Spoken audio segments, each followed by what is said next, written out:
श्री अंगद जी जो थे ये एक राजा के सेनापति थे, और राजा जो था ना वो इनका भतीजा ही था। एक चरित्र सुनाऊं एक भक्त का, अंगद जी का, बहुत ध्यान से सुनना।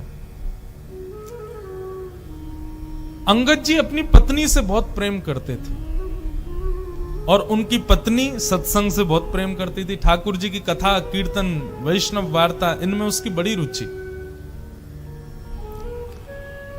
लेकिन अंगद जी को कथा आदि में बिल्कुल कोई रुचि नहीं थी। अपनी पत्नी से कहते थे, सुनो तुम खूब कथा सुनो, खूब मंदिर जाओ, जो तुमको करना है करो, पर मुझसे कभी नहीं कहना कि तुम करो, मेरे को कभी नहीं छेड़ना। पत्नी के मन में आता तो था कि ये भी भजन करें, लेकिन कोई बात नहीं, जैसी हरी इच्छा। अंगद जी रोज शाम को आते, पत्नी के पास बैठते, खूब प्रेम करते थे अपनी पत्नी से। एक दिन एकादशी का दिन था, आज एकादशी है। एकादशी का दिन बड़ा महत्वपूर्ण माना जाता है। एकादशी के दिन अंगद जी की पत्नी ने कुछ संतों को अपने घर बुलाया और सत्संग होने लगा घर में। प्रवचन ऐसे ही घर में बैठ के सब करने लगे। शाम को अंगद जी जब लौट करके आए, उन्होंने देखा घर में तो आज अलग ही रौनक है, इतनी सारी भीड़ आ रखी है, सब लोग नाच रहे हैं, गा रहे हैं, कीर्तन कर रहे हैं, कथा सुन रहे हैं। अंगद जी को बड़ा गुस्सा आया, मेरी आज्ञा के बिना मेरे ही घर में प्रवचन हो रहा है, मेरे ही घर में सत्संग चल रहा है, अरे कभी रोका तुमको कहीं जाने से? खूब जाओ बाहर जाके कितना भी कथा सुनो, घर में क्यों करवा रही हो? अंगद जी ने जाकर के व्यासपीठ पर वैसे व्यास जी का अपमान कर दिया। बोले कि आपसे हाथ जोड़ के विनती है, तुरंत चले जाइए, ये मेरा घर है, मेरी अनुमति के बिना आप यहां कैसे आए? और सब लोगों से भी कहा, आप सबसे भी हाथ जोड़ के प्रार्थना, यहां से चले जाइए, ये कोई आश्रम नहीं है, घर है मेरा, चलिए निकलिए यहां से बाहर। पत्नी बोली, अरे सत्संग चल रहा है, अभी तो ऐसा मत करो। अंगद जी ने किसी की नहीं मानी, सबको भगा दिया। पत्नी को बहुत बुरा लगा। उसने मन में विचार किया, जो हरि का नहीं है उसको मैं अपना पति कैसे मान सकती? तजोरे मन, कल हमने ये पंक्ति गाई थी ना, हरि विमुखन को संग। कई लोग मुझको इस बात पर कह देते हैं, महाराज जी आप क्या शिक्षा दे रहे हो लोगों को? क्या ऐसे पति को छोड़ दें, पत्नी को छोड़ दें? तो इस प्रकार से तो गृह कलेश हो जाएगा। भैया देखो, एक बात आपको बताऊं, मानव का स्वभाव है, वो शरीर से यदि किसी को स्वीकार कर रहा है तो वो स्वीकार्य नहीं है, मन से स्वीकार करे वो स्वीकार्य माना जाता है। हम शरीर से किसी को अपना मानते हैं तो वहां पर हमारा संबंध पुष्ट नहीं होता। संबंध की पुष्टि तो हृदय से होती है, हृदय से आप उसको मानते हो कि नहीं। और कोई व्यक्ति यदि शरीर से ना भी हो, हृदय से यदि आप उसको स्वीकार कर चुके तो निश्चित है आपका संबंध पक्का है।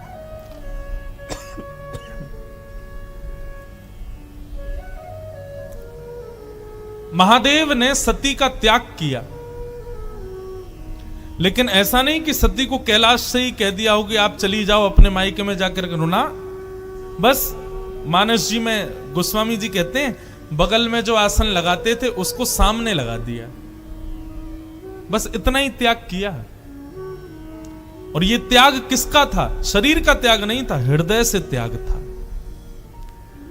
तो इसलिए भैया, यदि ऐसे लोग परिवार में हैं, ऐसे लोग मित्र हैं, ऐसे लोग ऑफिस में काम करते हैं जो भगवत संबंध नहीं रखते, उनका शरीर से त्याग नहीं करना है, मन से त्याग करना, मन से कभी उनको स्वीकार नहीं करना है। अंगद जी की पत्नी ने आज अपने पति का हृदय से त्याग कर दिया और घूंघट कर लिया और कहा कि अब आज के बाद मृत्यु पर्यंत मैं आपको अपना मुख नहीं दिखाऊंगी, ना आपका मुख देखूंगी। आपकी पत्नी हूं, आपके संगी रहूंगी, आपकी सेवा करूंगी, पातिव्रत धर्म का पालन करूंगी, लेकिन हृदय में आपके लिए कोई स्थान नहीं आज के बाद। अंगद जी की पत्नी अब तो घूंघट करके रहती है, अंगद जी ने मुंह ही नहीं दिखाती अपना अंगद जी को। 1 महीना 2 महीना 6 महीने बीत गए महाराज। अंगद जी बड़े उदास, बहुत प्रेम करते थे अपनी पत्नी से। अब तो कार्य में भी मन नहीं लगता। एक दिन ऐसी घोड़े पर बैठ करके कहीं जा रहे थे, तो चलते चलते उन्होंने देखा कहीं कथा चल रही है। मन में आया, इसी कथा ने ही मेरा घर बर्बाद करवा दिया, इसी की वजह से सब खराब हुआ। 2-3 दिन बाद फिर से निकले तो फिर कथा चल रही थी, तो मन में आया कि एक कथा में ऐसा होता क्या है जो मेरी पत्नी को इतना प्रिय लगता है, चल के सुनूं। अंगद जी आकर के पीछे उदास हताश तो बैठे ही थे, घर में मन लगता नहीं है, आके बैठ गए। कथा में बंधुओं 3 प्रकार के लोग आते हैं। पहले आमंत्रित लोग, जिनको निमंत्रण दिया गया है कि भैया हमारे घर में कथा है, आपको आना है।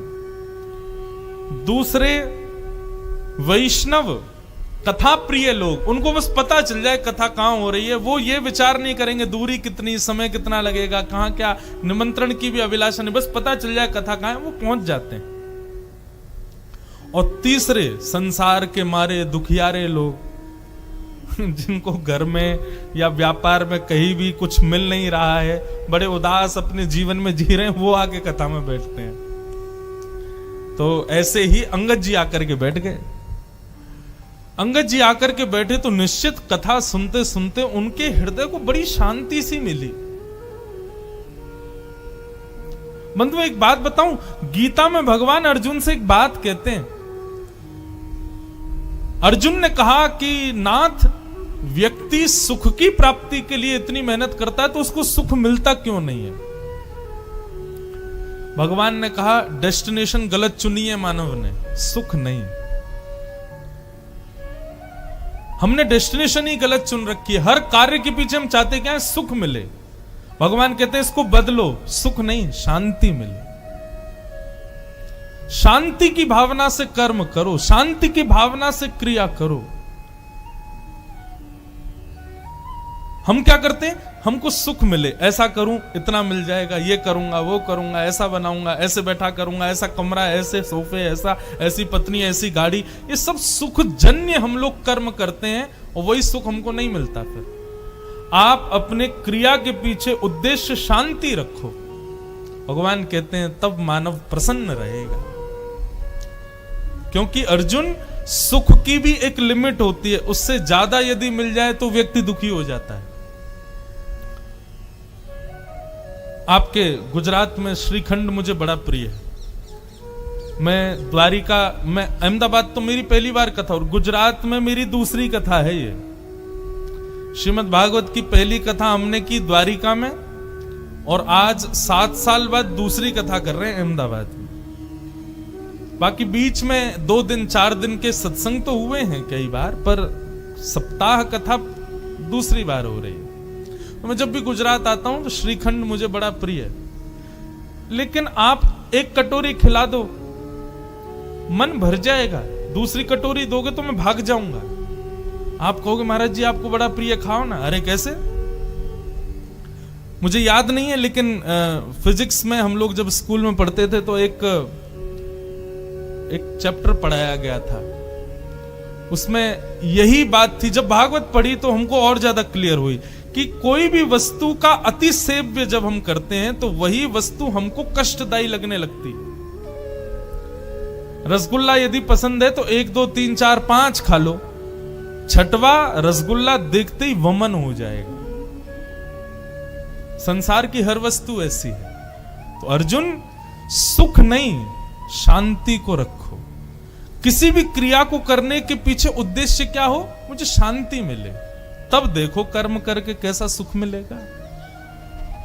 तो कथा में सुख मिलता है लोगों को। यहां पर आप मौन अवस्था में बैठे हो, एक ही आसन पर बैठे हो, ना पानी पी रहे हो ना चाय पी रहे हो। 4 घंटे आदमी बिना चाय कैसे रहे, बिना खाए कैसे रहे, लेकिन यहां रह रहे हो। क्यों? शांति मिल रही है। सुख नहीं, शांति। अंगद जी को बड़ी शांति मिली। अब तो अंगद जी ने नियम बना लिया, रोज जाते थे कथा सुनने। 7वें दिन कथा पूरी हो गई। अंगद जी जैसे ही आए तो देखा कोई भी नहीं था। किसी से पूछा, भैया आज कथा नहीं होगी? बोले 7 ही दिन की होती है, कल हो गई पूरी, आज तो चले गए व्यास जी। बोले कहां चले गए? बोले दूसरी कथा करने। बोले कहाँ हो रही है उनकी कथा? बोले उस गांव में हो रही है। अंगद जी दौड़ गए, उस गांव में पहुंचे, वहां जाके सुने। अब तो ऐसा चस्का लगा अंगद जी को, जहां भी कथा होती अंगद जी जाते। एक दिन उन्हीं के नगर में कथा हो रही थी, अंगद जी इधर बैठे थे और उनकी पत्नी थोड़ी दूर बैठी थी। दोनों को ही नहीं पता कि दोनों कथा में बैठे। व्यास जी ने जैसे कीर्तन गाया, अंगद जी के नेत्रों से अविरल अश्रुधार उर्ध बाहु होकर के नृत्य करने लगे आनंद से। तभी पत्नी की दृष्टि गई, ये कौन नाच रहा है? अरे ये तो अंगद जी हमारे पतिदेव हैं। तभी मैं कहूं कुछ समय से ये पहले तो बड़े दुखी रहते थे कि मैं मुख नहीं दिखाती, कुछ समय से बड़े प्रसन्न रहते हैं, मुझसे ज्यादा बात भी नहीं करते, अपनी सेवा पूजा भी करने लग गए हैं और बड़ा सामान्य सा बड़ा सुखमय जीवन जी रहे हैं। मैं सोच तो रही थी बदलाव कैसे आ गया, ये कथा सुनते हैं। आज शाम को कथा के बाद जैसे ही अंगद जी घर लौट करके आए, पत्नी ने अपना घूंघट ऊपर कर लिया। अंगद जी बोले अरे देवी मैं आ गया हूं, घूंघट नीचे कर लो। बोले नहीं नहीं अब तो घूंघट नहीं करना। क्यों? मैंने इसलिए घूंघट किया था कि आप कथा से प्रेम नहीं करते थे, परंतु अब तो आपने कथा को स्वीकार कर लिया ना, अब मैंने जो त्याग का संकल्प लिया था उसको छोड़ दिया। अंगद जी बोले वो बात तो ठीक है, लेकिन मैं तुमको सत्य बताऊं, जब से मैंने कथा सुनना प्रारंभ किया ना, मुझे पहले तुम्हारे रूप में बड़ी आसक्ति थी, पर अब मुझे वो आसक्ति नहीं है। अब तो मुझे बस एक ही अभिलाषा, मेरे जगन्नाथ मुझे कब दिखेंगे, मेरे द्वारिकाधीश उनके रूप माधुरी का दर्शन मुझे कब हो। ऐसा अंगद जी का जीवन। बंधुओं, अंगद जी ने अपनी पत्नी से कहा देवी अब हम दोनों वैष्णव हो गए, चलो हम जगन्नाथपुरी दर्शन करने चलेंगे।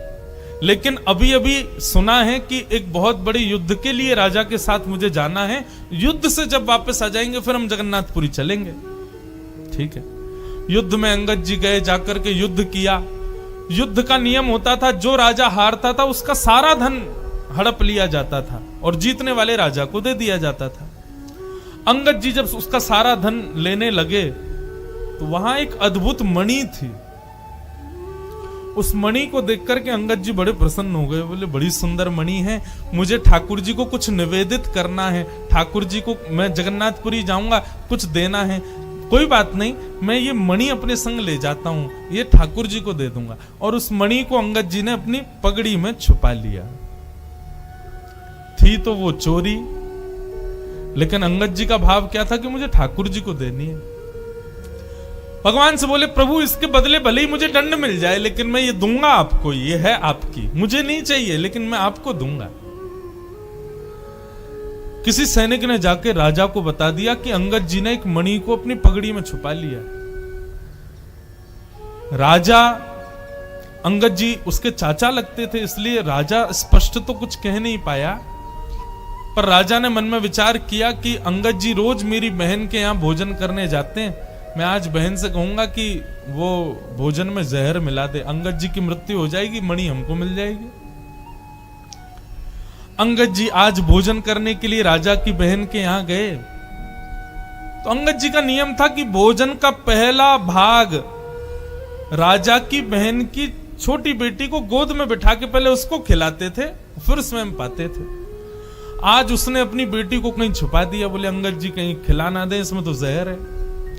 अंगद जी भोजन करने बैठे, कहा बिटिया चलो लाओ अपनी बेटी को लेके आओ, उसको मैं थोड़ा खिला दूं फिर मैं पाऊं। बोले मेरी बेटिया तो आज माँ के पास गई है, मेरी मायके गई है, आज वो है नहीं, तो आप आज अकेले ही पालो। अंगद जी बोले बेटा ये तो मेरा नियम है, उसको खिलाए बिना तो मैं कभी नहीं खाता। अरे वो मेरी प्राण प्यारी है, मैं उसको साक्षात जगदम्बा के स्वरूप में देखता हूं, पहले उसका भोग लगाता हूं तब पाता हूं, अब जब तक उसका भोग नहीं लगेगा मैं तो नहीं पाऊंगा। तो राजा की बहन ने सोचा ये मेरी बेटी से इतना प्रेम करते हैं और मैं इनको जहर दे रही हूं। उसने थाली उठा ली, बोले कि ये पूरा भोजन ही आपके लायक नहीं है चाचा जी, इसमें मैंने विष मिला दिया है। अंगद जी ने थाली पकड़ी, बोले तुमने इसमें विष मिला दिया? बोले हाँ। बोले क्यों? मेरे भाई को वो मणि चाहिए जो आपने पगड़ी में छुपा रखी, इसलिए उसने मुझसे कहा कि विष दे दो। पर आपका प्रेम देख करके मेरा मन हो रहा है कि मैंने बहुत बड़ा अपराध किया, मैं ये विष आपको नहीं दे सकती। अंगद जी बोले वो सब बात छोड़ो, ये बताओ क्या तुमने इस थाली का भोग लगाया था भगवान को? उसने कहा हाँ भोग तो मैंने लगाया था। बोले तुमने विष वाला भोजन ठाकुर जी को खिला दिया?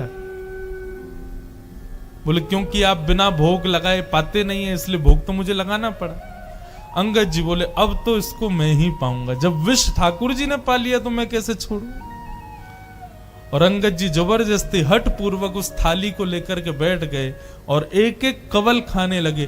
ज्यों ज्यों कवल मुख में जाने लगा अंगद जी का उतना ही तेज बढ़ने लगा। ये आश्चर्य देखकर के राजा की बहन नतमस्तक हो गई। जाको राखे साइया मार सके ना कोई, बाल न बाका कर सके जो जग बैरी हो। बंधुओं,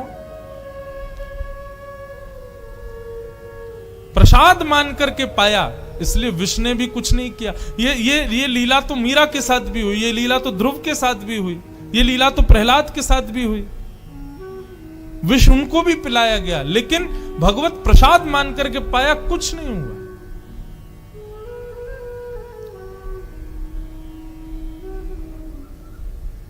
अंगद जी महाराज अपनी पत्नी से जाके बोले देवी अब हमको विलंब नहीं करना चाहिए, क्योंकि राजा मेरे पीछे पड़ गया है, वो कभी भी मेरा वध कर सकता है। मेरा वध कर दे मुझे चिंता नहीं, पर मुझे जगन्नाथ जी को एक बार देखना है।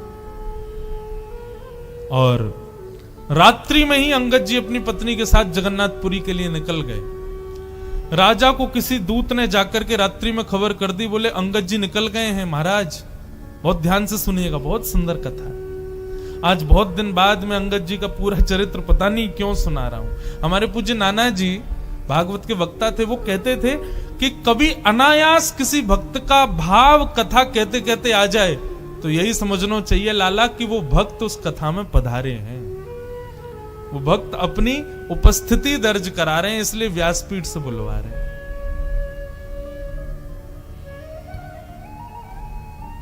तो अंगद जी जाने लगे, बीच रास्ते में ही राजा के सैनिकों ने बंदी बना लिया। सैनिकों ने कहा हम तुमको छोड़ देंगे, बस मणि हमारे हवाले कर दो। अंगद जी बोले जिनके लिए वो मणि है मैं उन्हीं को ही दूंगा। मैंने चोरी की, मुझे आप बंदी बना लीजिए, जीवन भर के लिए कारावास दे दीजिए, लेकिन पता नहीं क्यों जब से मैंने उस मणि को देखा है मेरे मन में आया कि मैं पहली बार जगन्नाथ जी को कुछ दूंगा तो ये मणि ही दूंगा। मैं मानता हूं कि मेरा पाप है, परंतु मैं क्या करूं, मैं अपने नाथ को कुछ देना चाहता हूं, वो उन्हीं के लिए है। सैनिक तो कहां समझने वाले थे, बोले तू अपने नाथ के पास जा भी नहीं पाएगा, तेरा सर कलम कर देंगे, जल्दी दे। अंगद जी बोले अच्छा ठीक है मैं मणि दे दूंगा, लेकिन उससे पहले मैं अपनी एक इच्छा पूरी करना चाहता हूं। बोले बताओ। इस सरोवर है, इसमें मैं स्नान करना चाहता हूं।